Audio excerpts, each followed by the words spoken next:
anak-anak, jumpa lagi dengan Ibu Petra. Kita belajar bersama lagi ya.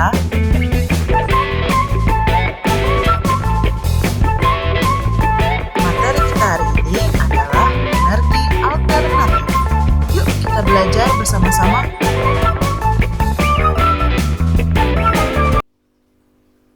Apa itu energi? Energi adalah kemampuan untuk melakukan kerja.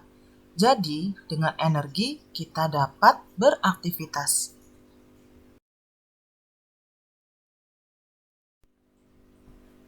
Jadi, bila kamu ingin beraktivitas, maka kamu membutuhkan energi.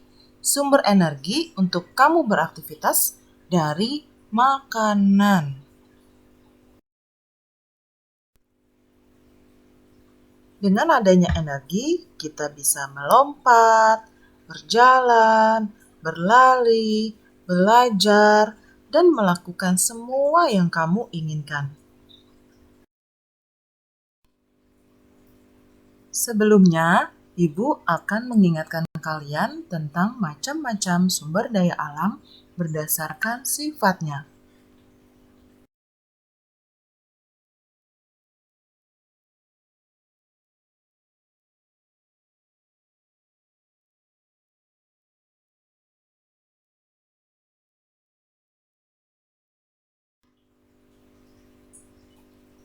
Berikut adalah macam-macam sumber daya alam berdasarkan sifatnya. Ada sumber daya alam kekal, ada sumber daya alam yang dapat diperbaharui, dan ada sumber daya alam yang tidak dapat diperbaharui. Semoga kalian masih ingat ya.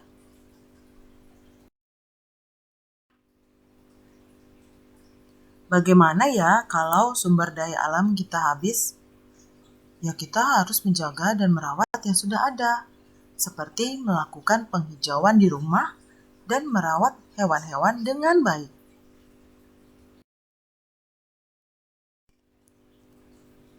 Lalu bagaimana ya kalau sumber daya alam yang kita pakai adalah sumber daya alam yang tidak dapat diperbaharui?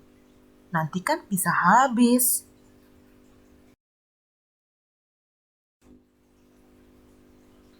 Cara yang paling tepat adalah kita harus dapat menciptakan energi alternatif. Apa itu energi alternatif? Yuk kita simak dan kita pelajari selanjutnya tentang energi alternatif.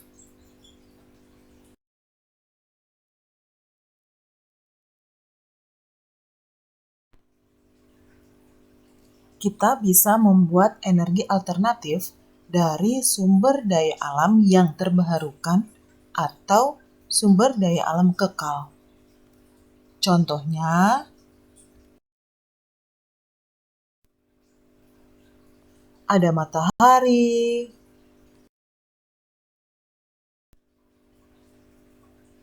ada angin,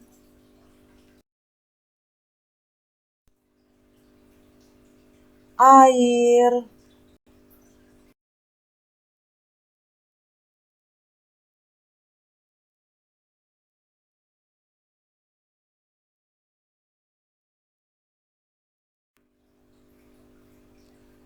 dan tumbuh-tumbuhan seperti buah pohon jara dan pohon kelapa sawit.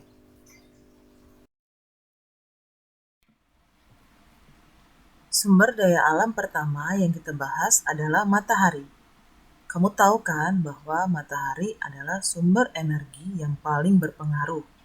Maka, matahari pun bisa kita ubah menjadi energi alternatif menggunakan alat yang disebut dengan panel surya.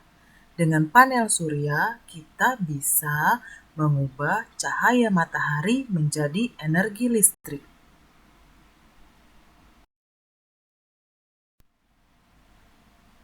Energi alternatif lainnya adalah biofuel atau disebut dengan bahan bakar hayati. Bahan bakar hayati adalah bahan bakar yang mengandung energi yang diperoleh dari makhluk hidup dan biasanya dari tanaman. Biofuel ini antara lain terdiri dari bioetanol, biodiesel, dan biogas. Yuk kita pelajari satu-satu agar kamu lebih paham.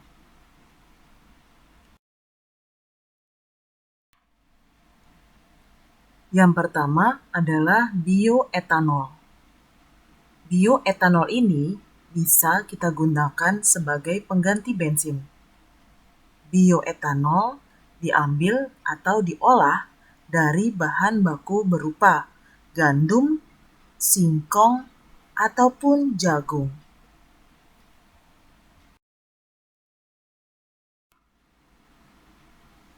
Yang kedua adalah biodiesel.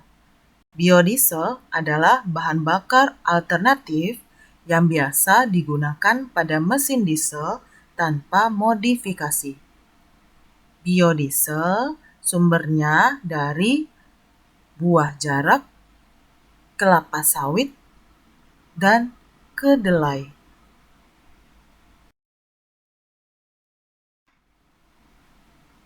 Yang ketiga adalah biogas. Biogas digunakan sebagai pengganti LPG atau bahan bakar untuk kompor. Bahan bakunya biasanya dari limbah organik seperti kotoran ternak atau limbah dapur yang dapat membusuk. Proses dalam menghasilkan biogas kurang lebih seperti pada gambar ini anak-anak. Dari kotoran ternak masuk ke dalam lubang dan di situ ada alat yang disebut dengan generator biogas. Dari generator biogas menghasilkan gas yang akhirnya bisa berguna sebagai pengganti LPG pada kompor dan bahkan bisa menyalakan lampu loh anak-anak.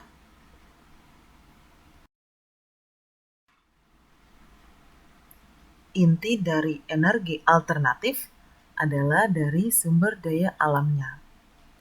Dengan adanya energi alternatif berarti dapat mengganti sumber daya alam yang terbatas ketersediaannya menjadi menggunakan sumber daya alam yang sangat banyak ketersediaannya. Sangat menarik ya anak-anak bahasan tentang energi alternatif. Berikut adalah tujuan dan manfaat menggunakan energi alternatif.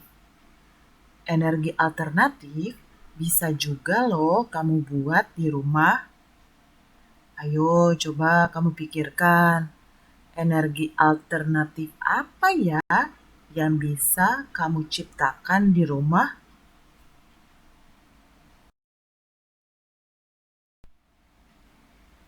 Demikian pembahasan kita pada hari ini ya. Semoga materi yang kita pelajari hari ini berguna bagi kalian di masa depan. Sampai jumpa.